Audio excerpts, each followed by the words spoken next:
Hopefully this video will help you create self-paced questions. We had a lot of questions about this through helping you guys with just using the expressions, and this seemed to be the most interest. So there's three parts to creating a self-paced question.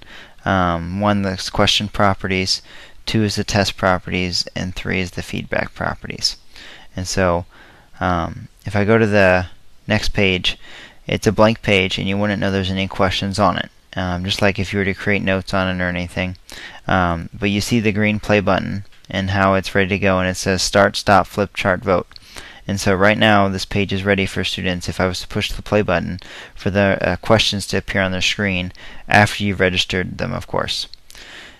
So to insert the questions, what I did is you go to Insert, Questions, and then within here you can see that I've already added 4 questions.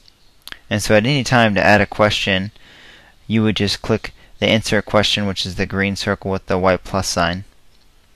And from here you can, this main toolbar where it says question, you can double click on any of these to either enter your text, change what type of question it is, change the level of the question itself, and change the options.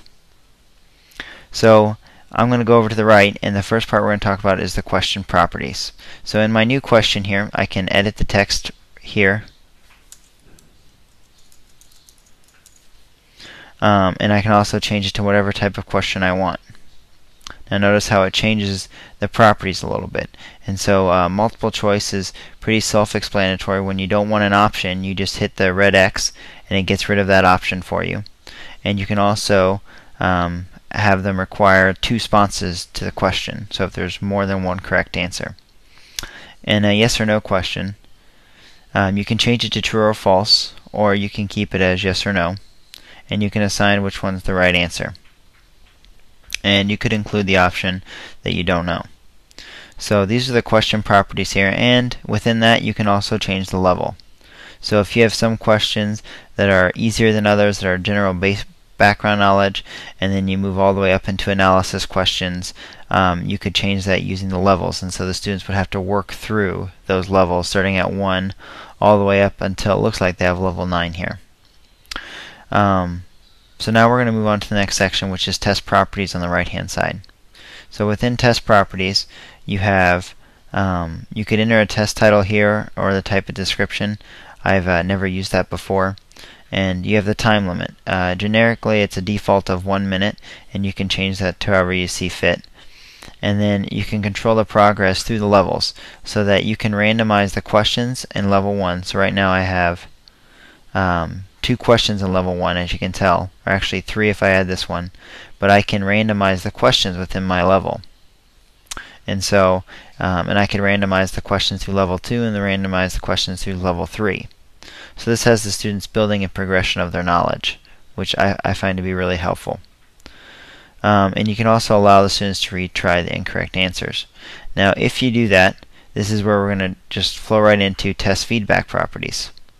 Within the test feedback properties, you can send the message to the learner when they're actually doing it. So when they've sent in their answer, if it was correct, you can either keep it as correct, or you can change it to whatever you want. So it's, hey, you're right, or nice job.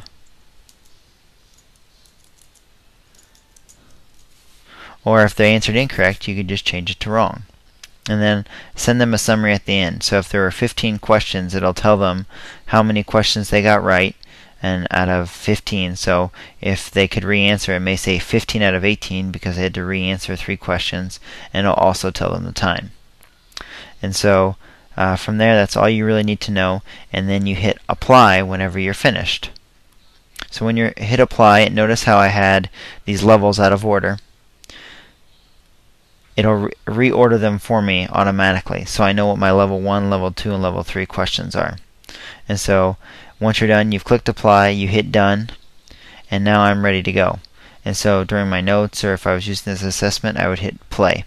And during this play, you're going to want to blank out the screen, or else the students are going to be able to see their own progress and everyone else's progress along with it. Now this is helpful for you, but it may not be so helpful for the students. So I hope this video helped you set up your own self-paced questions.